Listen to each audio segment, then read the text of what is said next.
Muito bom dia, começando mais o nosso Pensiore, nessa terça-feira tão especial, dia 7 de março de 2023. Bom dia, produção, tudo bem? Estamos avançando aqui nos nossos estudos sobre o livro de Eclesiastes, hoje capítulo 7, no dia 7. Muito bom, manda aquele bom dia que só você sabe. Lembrando que eu estou em Israel, então você pode sempre estar vendo no meu Instagram para onde eu estou indo, o que eu estou fazendo. Nós vamos ter momentos de oração, momentos de busca, e eu quero que você esteja comigo, imerso nessa viagem tão poderosa, e eu tenho certeza que Deus vai pegar você. Então já deixa seu like, se inscreva no canal. Tem muita gente que assiste o programa e não deixa o like. O like é muito importante porque deixa para o YouTube a mensagem que a gente é relevante. E aí ele vai gratuitamente entregando, recomendando o programa para mais pessoas. Tá animado, produção? Muito bom, muito bom. Hoje, capítulo 7 de Eclesiastes, a gente está estudando e eu estou muito feliz pelos feedbacks que a gente vai recebendo. E se você tem aprendido, posta nos seus stories, né, um versículo que mais te marcou, né, alguma reflexão que tocou teu espírito. A Bíblia é um livro vivo, então enquanto a gente está aqui estudando, não é só um estudo da palavra, mas ele vai falando com você, vai tratando tua alma, tuas feridas, teus medos. Isso é poderosíssimo. É ou não é, produção? A produção falou que é exclusivo para cada um, e por isso que a mensagem, cada um fala que é para si. Precisa arrumar um microfone para você, quando falar, sair aqui no ar.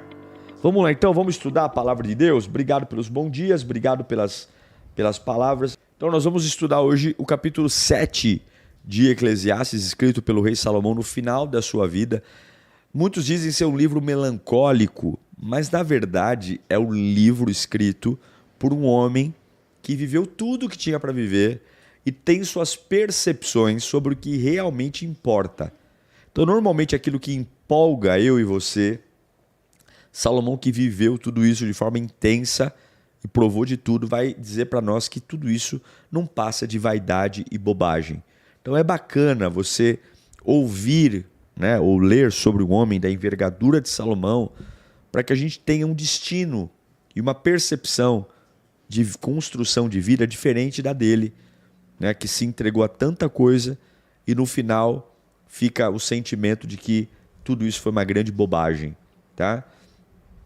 O capítulo 7 de Eclesiastes, ele vai falar sobre o equilíbrio das emoções. Tá?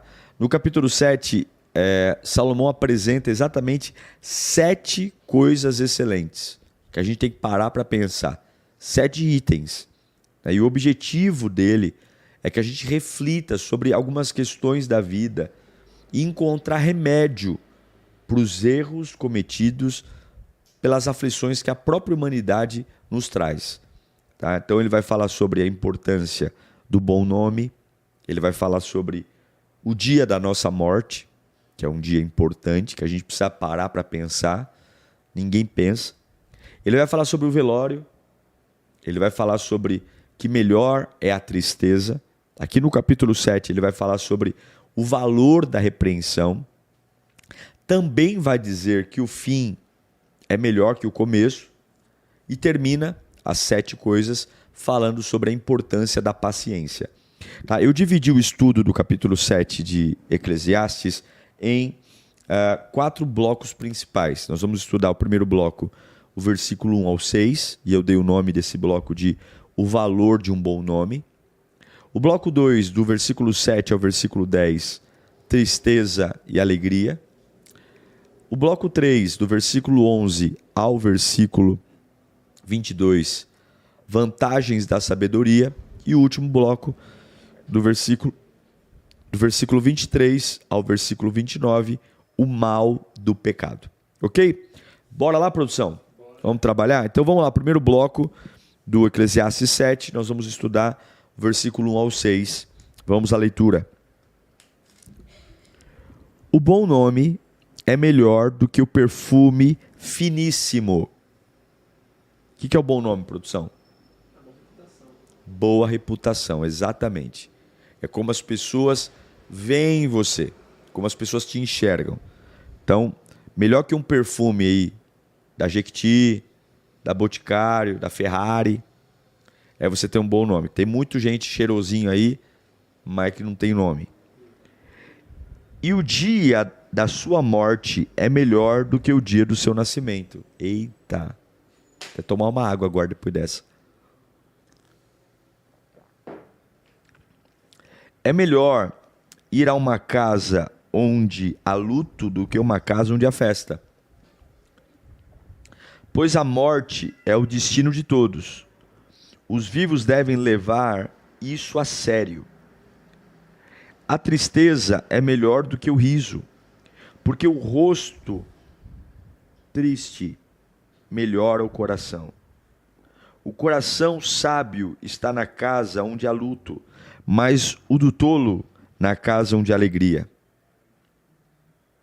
É melhor ouvir a repreensão de um sábio do que a canção dos tolos.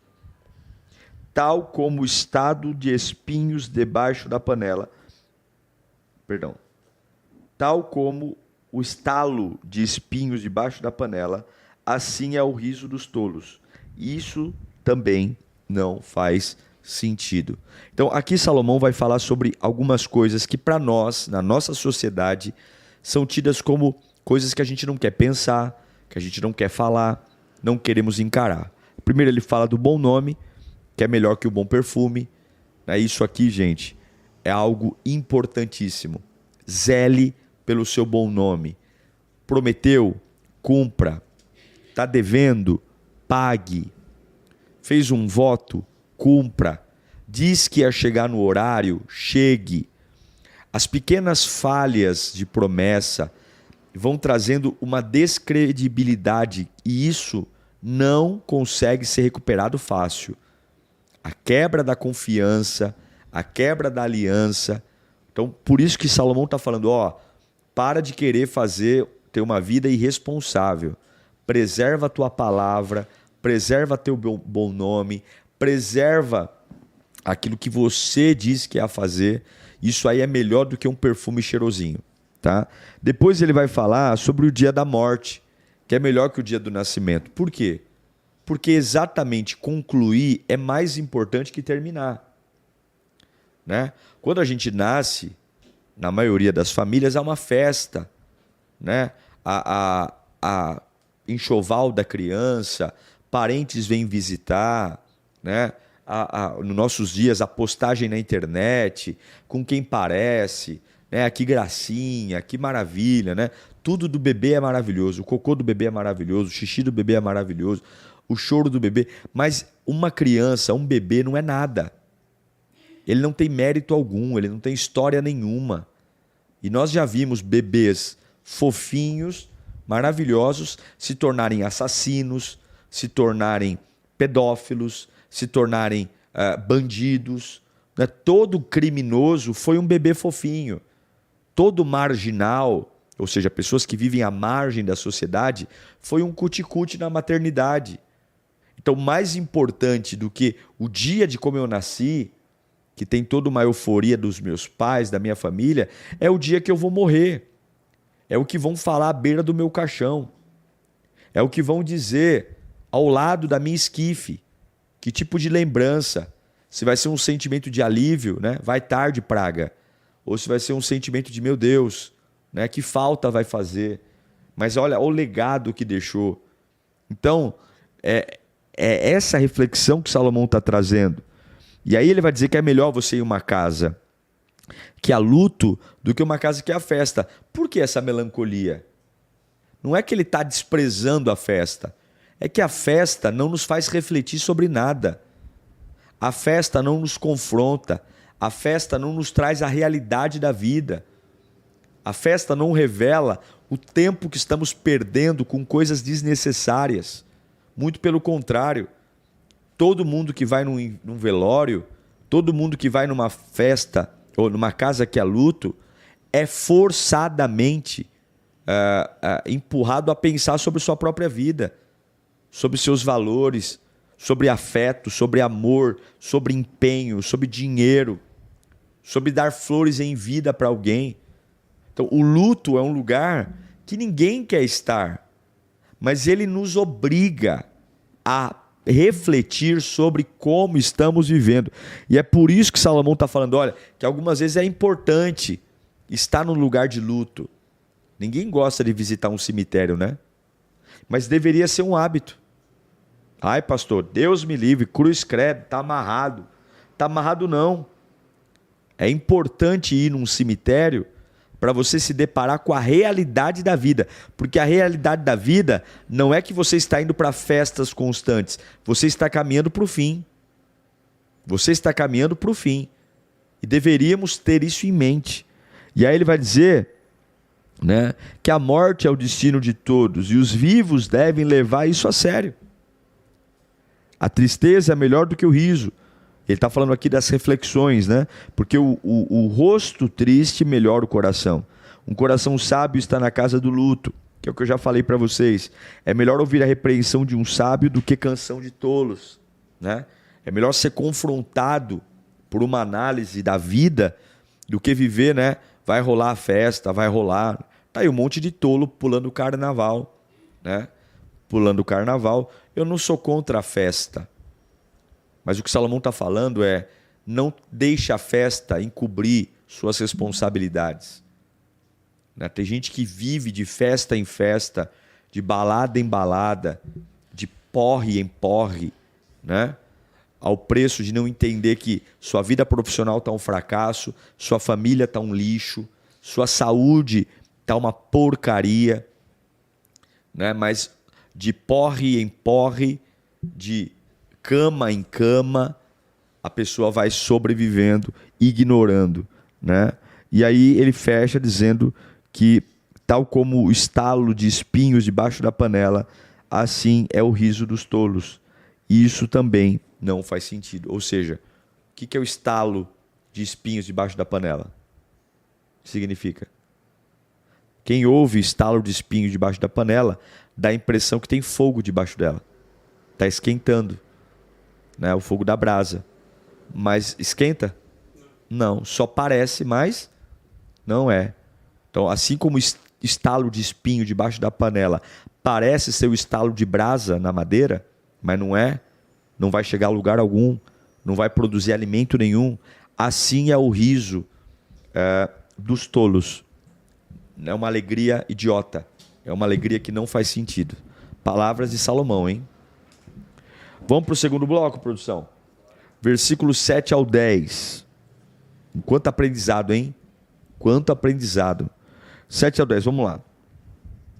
A opressão transforma o sábio em tolo, e o suborno corrompe o coração. O fim das coisas é melhor que o seu início, e o paciente é melhor que o orgulhoso. Não permita que a ira domine depressa o seu espírito. Não permita. Pois a ira se aloja no íntimo dos tolos. Verso 10. Não diga, porque os dias do passado foram melhores que os de hoje. Pois não é sábio fazer esse tipo de pergunta. Mais uma vez, Salomão está dando um baile aqui, né, de frieza, lucidez e confronto. Repito, o livro de Eclesiastes é um livro necessário, porque ele é um livro direto, sem romance.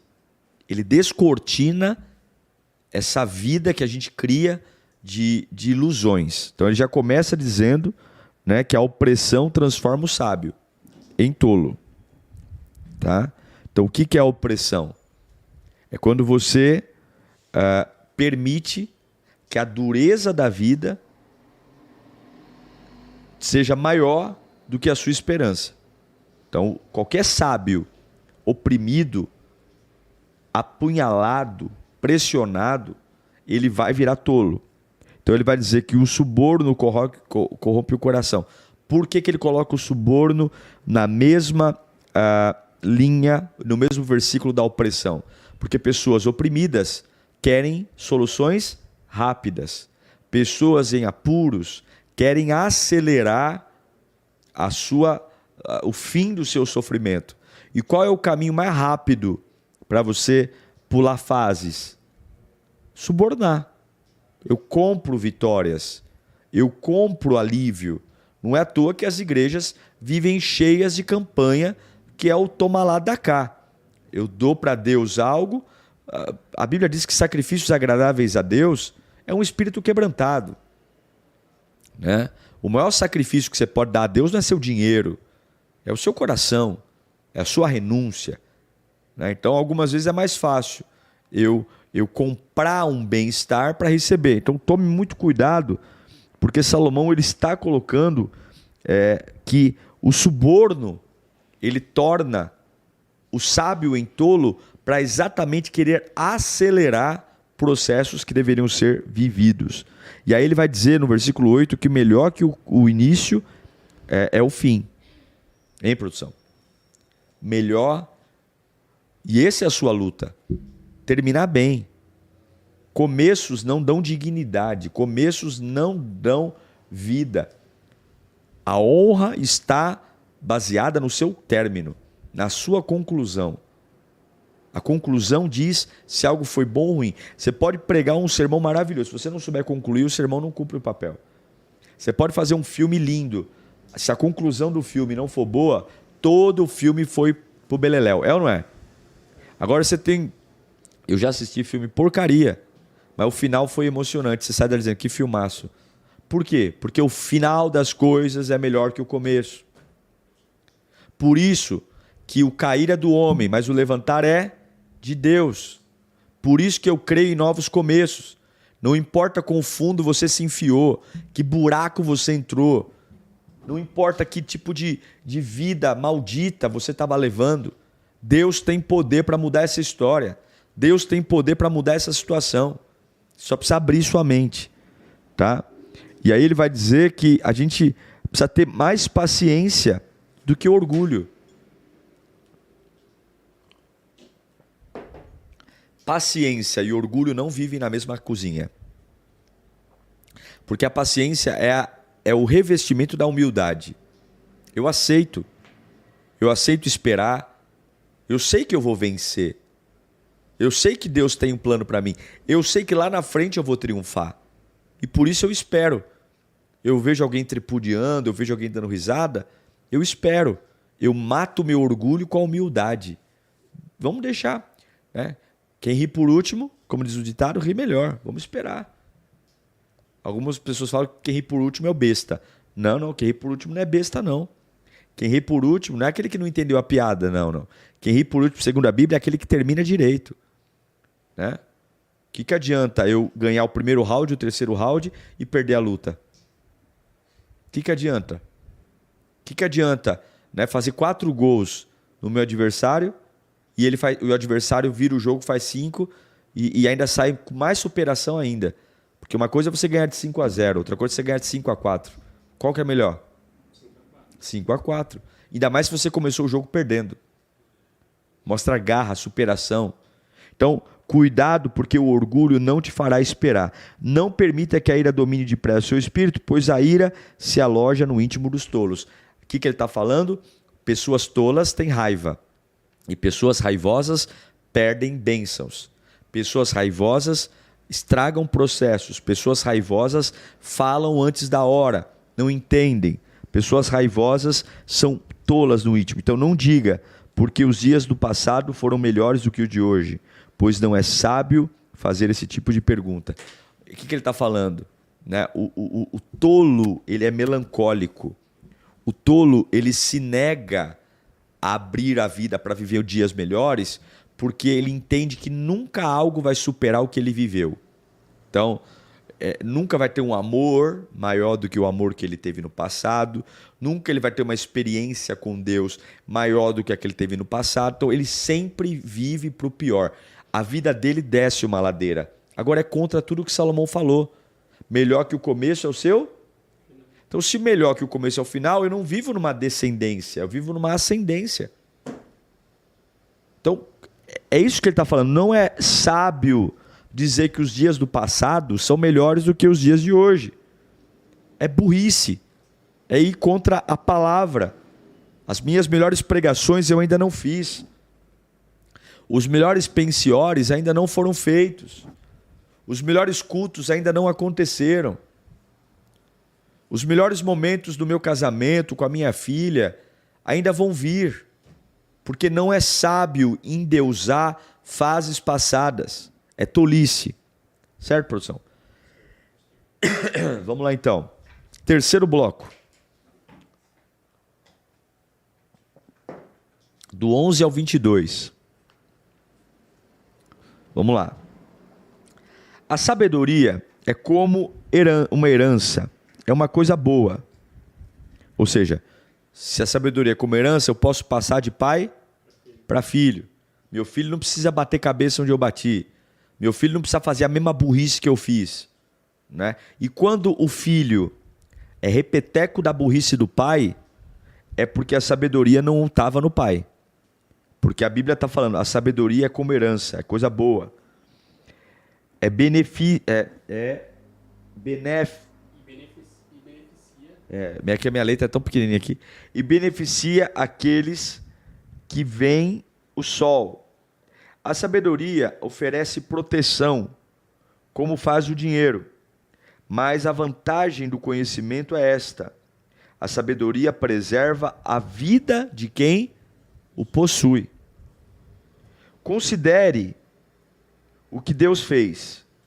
Quem pode endireitar o que ele fez torto? Quando os dias forem bons, aproveite-os bem, mas quando forem ruins, considere: Deus fez tanto um quanto o outro, para evitar que o homem descubra alguma coisa sobre o seu... Uau! Já ouviu falar da melhora da morte? Quando a pessoa está muito mal no hospital. Hã? Tem a melhora da morte? Aí a pessoa fala, nossa, melhorou. Aí todo mundo fala, vai ter alta. Aí a pessoa, 3 dias depois, morre. É um exemplo do que está acontecendo aqui. Deus, algumas vezes, muda o estado do dia para confundir o futuro. Para algumas vezes eu vou morrer, mas eu deixo todo mundo achando que eu vou viver. E algumas vezes eu vou viver e Deus faz todo mundo achando que eu vou morrer. Já eu comento melhor sobre isso. Nesta vida sem sentido, eu já vi de tudo.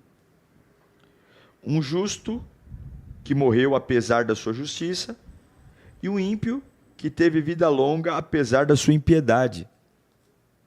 Não seja excessivamente justo. Já parou para pensar nisso? Nem demasiadamente sábio. A Bíblia está falando o seguinte, não seja demasiadamente justo. O que significa isso, produção? 100%?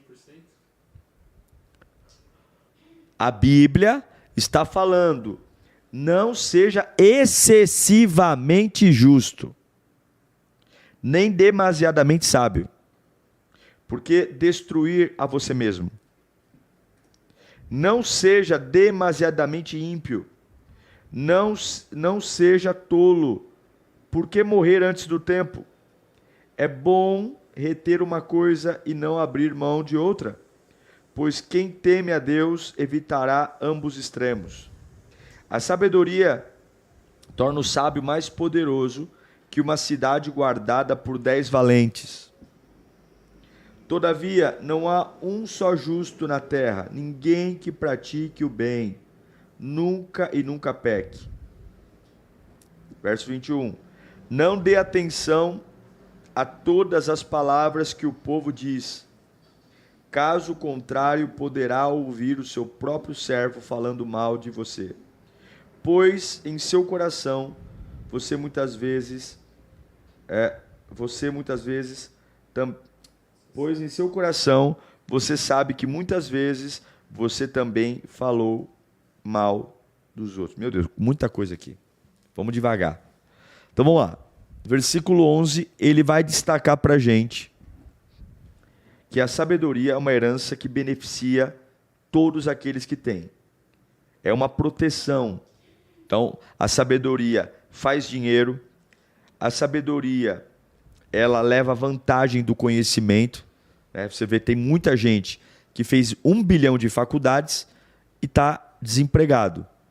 E tem pessoas que ficaram milionárias sem fazer uma faculdade.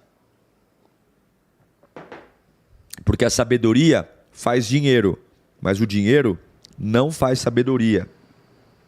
Então, a sabedoria é uma proteção.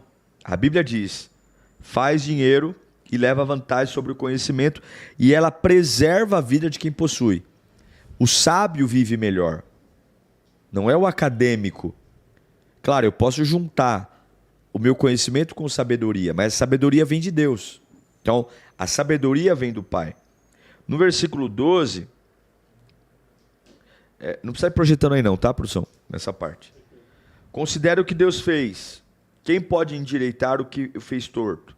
Então aqui, lá no versículo 13, ele vai dizer para você o seguinte, que Deus, ele fez o dia bom e o dia ruim. E isso não tem nada a ver com mérito. Todo mundo, do mais sábio ao mais tolo, vai viver dias bons e dias ruins. E por que Deus fez dias bons e dias ruins? Para que o homem não tenha domínio sobre o seu futuro. Então não tem benzedeira, cartomante, não tem. Deus, ele vai fazer a sua vida oscilar para você aprender. O dia é bom, a fase é boa, viva, desfrute, viaje, ganhe dinheiro.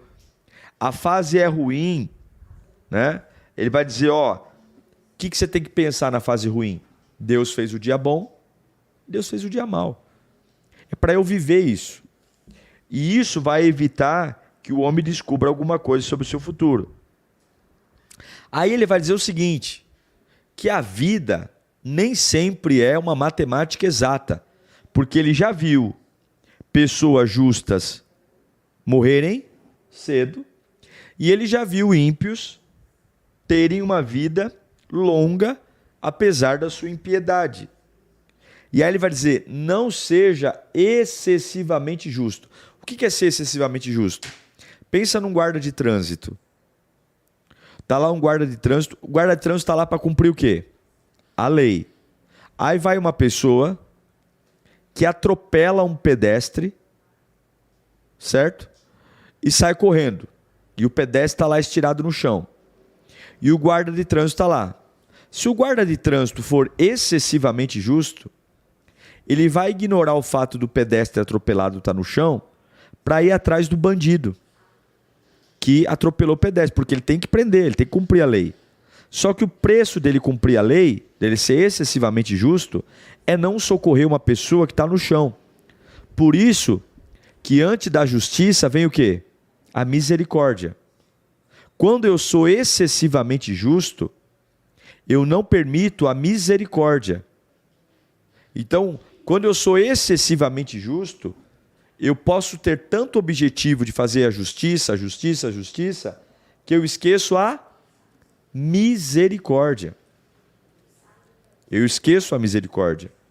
Então, uma pessoa excessivamente justa, ela é intolerante, ela não tem flexibilidade, né? Ela é ferro e fogo.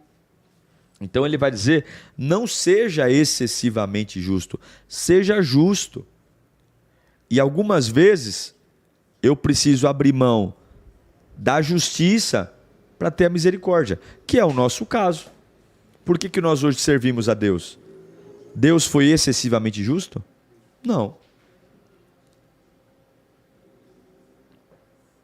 Se Jesus fosse excessivamente justo conosco, hoje nós estaremos onde?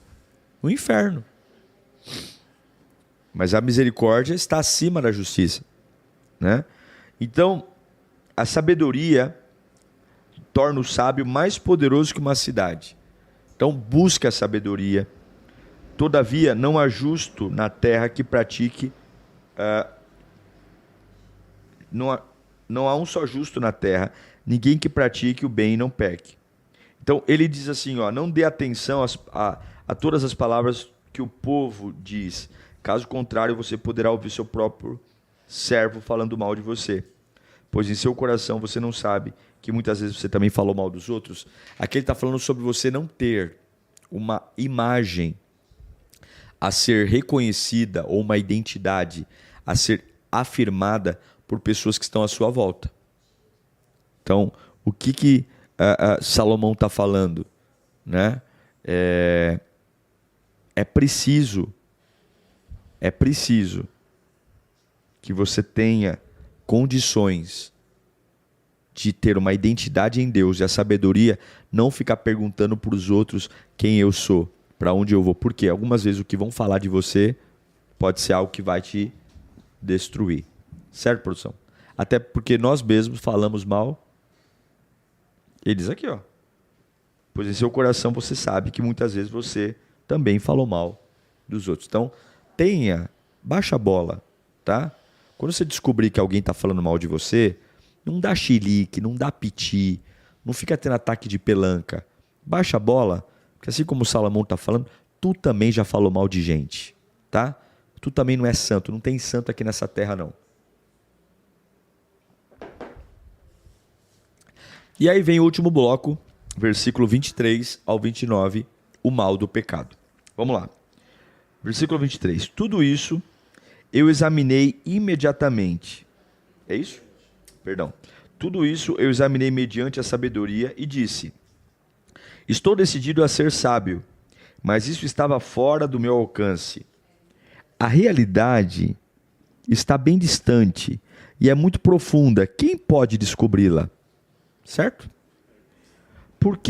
Por isso dediquei-me a aprender, a investigar, a buscar sabedoria e a razão de ser das coisas, para compreender a insensatez da impiedade e a loucura da insensatez. Descobri que muito mais amarga que a morte é a mulher que serve de laço, cujo coração é armadilha e cujas mãos são correntes. O homem que agrada a Deus escapará dela, mas o pecador ela apanhará. Veja, diz o mestre, foi isto que descobri. Ao comparar uma coisa com outra coisa para descobrir a sua razão de ser. Sim, durante essa minha busca, que ainda não terminou, entre 1000 homens descobri apenas um julgo digno. Um que julgo digno, mas entre as mulheres não achei uma sequer. Assim cheguei a esta conclusão: Deus fez os homens justos, mas estes foram em busca de muitas intrigas. Eita, a mulherada deve estar brava agora. Vamos lá, vamos comentar aqui. O mal do pecado. Tá? Então ele começa falando sobre que a sabedoria é uma decisão, tá? Que estava fora do nosso alcance. Então a sabedoria vem de Deus. O que torna o homem sábio não é leitura. A leitura pode tornar um homem inteligente, cheio de conhecimento, mas a sabedoria vem de Deus. E a sabedoria sempre foi uma realidade muito distante e muito profunda. E quem pode descobri-la? E eu repito mais uma vez, Salomão, principalmente no livro de Provérbios, quando escreve, ele diz que a sabedoria vem do temor a Deus. Você não encontra sabedoria ouvindo só conselhos humanos, fazendo boas faculdades. Isso é conhecimento. E conhecimento sem sabedoria não vale para nada. Porque a sabedoria é a aplicação do que você sabe, com o seu equilíbrio emocional, com a reação correta. É o remédio na dose certa. Tá? O conhecimento é o remédio numa dose errada. Tá? E aí ele vai dizer que ele dedicou para aprender e investigar a razão da sabedoria, a razão das coisas. Ele viu que a sabedoria vai fazer você compreender a insensatez e a loucura dos homens e descobrir que a morte está na tentação. Quando ele coloca a mulher aqui, ele não está falando necessariamente do sexo feminino, mas ele está colocando aqui a tentação, o laço. Sem sabedoria, e ele vai dizer que um homem de Deus, um homem que teme a Deus, ele escapa do laço da mulher, né, da tentação. Mas aquele que não teme a Deus, ele jamais será livre. Muito pelo contrário, a Bíblia diz que ele será apanhado por ela, né? Ela exercerá domínio. E nós sabemos que o grande objetivo do diabo é destruir não o seu começo, o seu final. Porque a salvação eterna não é por média. Deixa eu pôr na balança quantas obras boas ele fez, quantas obras ruins ele fez, e se na balança ficar mais preponderante a bondade, então ele é salvo. Não. A salvação não é por média ponderada, a salvação não é por boas ações, a salvação é por como eu vou estar no dia que Jesus vier. Por isso que a Bíblia diz que aquele que está em pé, cuide-se para que não caia, aquele que... se essa mão te faz pecar, corte-a, e ele virá como um ladrão, sem avisar. Então não adianta nada eu ter um excelente começo, e aí Salomão está falando de que a armadilha vai me apanhar. E aí ele vai dizer, olha, o mestre diz, ao comparar uma coisa com outra, né, ao comparar a vida com morte, dinheiro com miséria, amor com ódio, ele vai descobrir que a razão de ser ainda não terminou, né? Ele não entendeu. E entre 1000 homens descobrir que apenas um que julga o digno, né? Que é Deus. Né? Não tem pessoas dignas, não tem pessoas potencialmente para se salvar, né? E ele vai dizer que cheguei à conclusão, Deus fez homens justos, mas eles foram em busca de muitas intrigas, né? Então, nós nascemos para dar certo, nascemos para termos uma vida maravilhosa, mas optamos pelo pecado. E só uma opção do homem em seguir a Deus com sabedoria pode devolver ao homem a capacidade de seguir em frente, né? O mal do pecado nos assola, gente. Eu sei que existem muitas distrações hoje em dia, né? Muitas coisas aparentemente gostosas, bacana, que nos inspira, né, a seguir, mas a verdade é uma só. Se a gente não pautar a nossa vida em Deus, se a gente não buscar a Deus, a gente está na roça, está na água da salsicha. Porque, lamentavelmente, a sua vida só é definida por como você termina. Então, nós falamos de 7 coisas aqui. Primeira, a importância de ter um bom nome. Cuide do seu nome. Cuide da sua reputação. 2, o dia da sua morte. É um dia que você tem que entender que vai definir tudo. E se vai definir tudo, tem que ser um dia em Deus. 3, o seu velório. O velório. O seu velório não, o velório. Estar na casa de luto, estar na casa de um velório, né? Ir a ambientes de luto, não é de todo ruim, não. Vai trazer reflexões. 4, melhor a tristeza. A alegria é bacana, mas a alegria não agrega, a alegria não ensina. Uma pessoa que fica feliz consigo mesma o tempo todo é uma pessoa que não cresce. Eu cresço no confronto, eu cresço no desafio, né? 5, o valor da repreensão, né?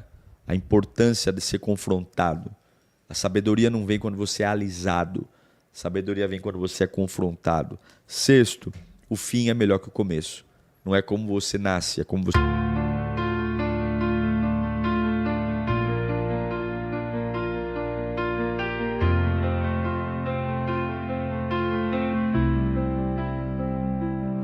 I built a fortress out of pain and pride. Every stone a promise, every tear I'd hide. Love was a war I refused to fight. So I live behind walls, safe from the light. But then you came with gentle hands, not a hammer, not demands. You didn't force the gate to fall. You planted flowers through the wall. I built an armor made of concrete and fear. But you waited patiently until the cracks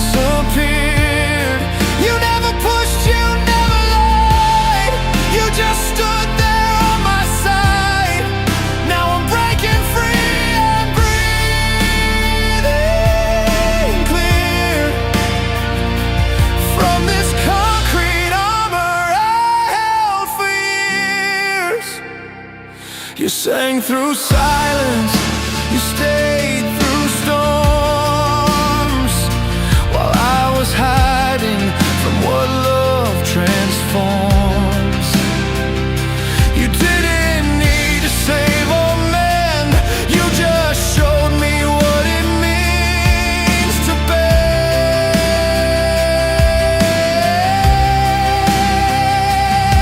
Every whisper softened steel. Every smile made scars start to heal. And I finally saw what love could be when it wasn't trying to rescue me. I built an armor made of concrete and fear, but you waited patient until the cracks appeared. You never pushed, you never lied. You just stood there on my side. Now I'm breaking free, I'm breathing clear from this concrete armor I held for years. And now I'm standing in the open air. The sunlight burns, but I don't care. If loving hurts, then let it scar. It means I've come this far. Built in armor made of concrete and fear, but your love broke through what I held dear. Now every piece that used to weigh me down is a melody I sing out loud. You didn't tear me down, you made me real. You taught my heart how to feel. Concrete turns to dust in your hands, and I'm learning how to understand that love's not war, it's just the art of healing stone into a heart.